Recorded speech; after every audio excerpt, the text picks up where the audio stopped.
Hello மக்களே, டக்குன்னு நம்ம வீட்டுக்குள்ளே போனால் அந்த குட்டி பசங்கள்லாம் இன்னும் பண்ணியிருந்தாங்க. என்னடா எங்கள் கை கொடுத்தான் சொல்கிறாங்க.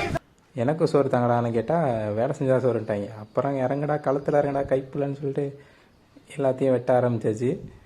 எல்லாம் ஃபாஸ்ட்டாக போயிட்டுருக்கு. பசங்களாம் நல்லா நல்லா வேலை செய்கிறானுங்க. இவன் கோகுல்னு ஒருத்தன் பேசிக்கிட்டே இருக்கான், வேலையை பார்க்க மாட்டான். அடுத்தது சக்தியை பார்த்தோன்னா வச்சுங்க, அவன் உரிக்கிறானா இல்லையோ கேரட் எடுத்து தின்னுட்டு இருக்கான். எல்லாம் ஃபாஸ்ட்டாக வேலை போயிட்டுருக்கு. மதியம் அப்போ தான் சோறு கிடைக்கும். என்னடா சாப்பாடு பிரியாணிங்கிறானுங்க.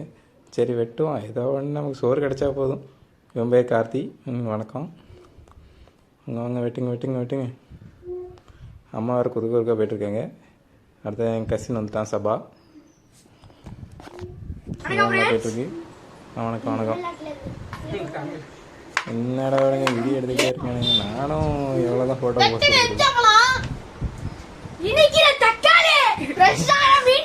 நறுக்குன உருளைக்கிழங்கு, இஞ்சி பூண்டு பேஸ்ட், நறுக்குன கொத்தமல்லி, உரப்பான மிளகா, எல்லாரும்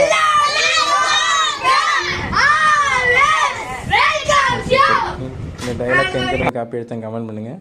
அடுத்தது நெருப்பை பற்ற வச்சாச்சு. அடுப்பை பற்ற வச்சு என்னென்னமோ பண்ணி பார்க்குறான் சபா. கடைசியில் அடுப்பு எரியவே மாட்டேன்ட்டுச்சு. அப்புறம் கச்சா எண்ணெய் எடுத்து ஊற்றி பற்ற வச்சு விட்டாச்சு. சும்மா கும்முன்னு இருந்துச்சு. எங்கடா சட்டியை எடுங்கடா, சட்டியை போடுற அடுப்பில். பின்ன சட்டியை காணோம். சட்டி கிடச்சிருச்சு. போடுங்க.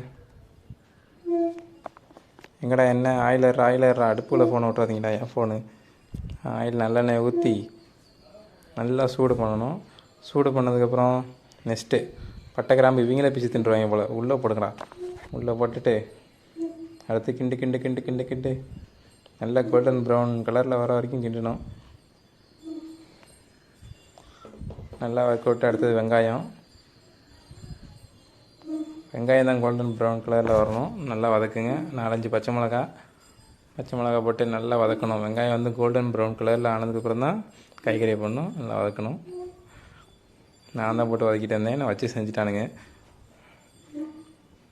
வதக்க அடுப்பு வேறு ஒன் சைடாக இருக்குது, ஒரு சைடு கருப்பாயிடுச்சு பாருங்கள் சட்டி. நல்லா அம்மா வந்து கிண்ட ஆரம்பிச்சிட்டாங்க. அடுத்து தக்காளி. ஏன்டா போன தக்காளிக்குள்ளெல்லாம் விட்றீங்க? போடுங்கடா தக்காளியை போடுங்கடா சாப்பிடாம. இப்போ கடைசியில் தக்காளியை போட்டாங்க உள்ளுக்குள்ளே. நான் இன்னும் போடலையா? உப்பு போடணும். உப்பு போட்டதுக்கப்புறம் தான் தக்காளி.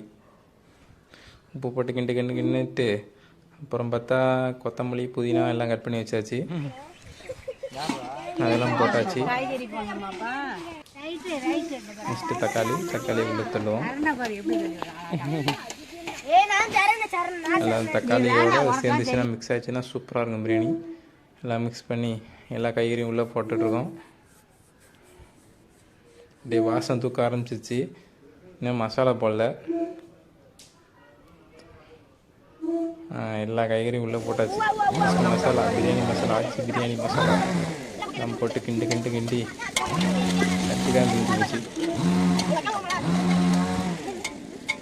எல்லாம் போட்டாச்சு.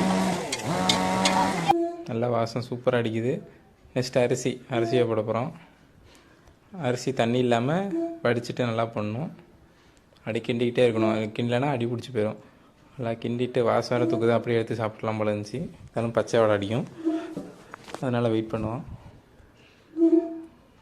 நல்லா கிண்டிக்கிட்டே இரு. அப்புறம் மூடிட்டு நெக்ஸ்ட்டு தம்மு போடணும். தம் போட்டு சூப்பராக தம்பிப்பில் விசிறுந்துச்சு. அப்புறம் பிரியாணி கொடுத்து தூக்கிட்டே போனால் பின்னாடி எல்லாம் ஓடி வந்துட்டானுங்க. எடுத்துகிட்டு வீட்டுக்கு போயிடலான்னு பார்த்தா அங்கே ஆல்ரெடி கேங் போட்டு உட்காந்துருக்கானுங்க. இப்போ பார்ப்பீங்க பாருங்கள். எல்லாம் ரெடியாக உட்காந்துட்டானுங்க. பிரியாணி குண்டான வச்சாச்சு. ஓப்பன் சாமி கும்பிட்டு ஓப்பன் பண்ண பிரியாணி சும்மா அல்டிமேட்டாக இருந்துச்சு. அப்படியே ஒரு பைட் எடுத்து சாப்பிட்டேன் பாருங்கள். செம்ம டேஸ்ட். கடைசியில் தான் எனக்கு வருண்டாங்க. கிண்டிட்டு நல்லா கிண்டிட்டு நம்ம பசங்களை வரதுக்கு எல்லாரும் சாப்பிட வச்சு வெங்காயம் பற்றி. சரணா எப்படி இருக்கு? நல்லா இருக்கா? கார்த்தி எப்படி இருக்கு? வெங்காயம் போட்டுட்டு அப்படியே ருசி அள்ளுது பிரியாணி. நீ எங்க வீட்டுல எல்லாம் வெஜிடபிள் பிரியாணி செஞ்சிருக்கோம். எல்லாரும் வாங்க. Always Always welcome you. Ah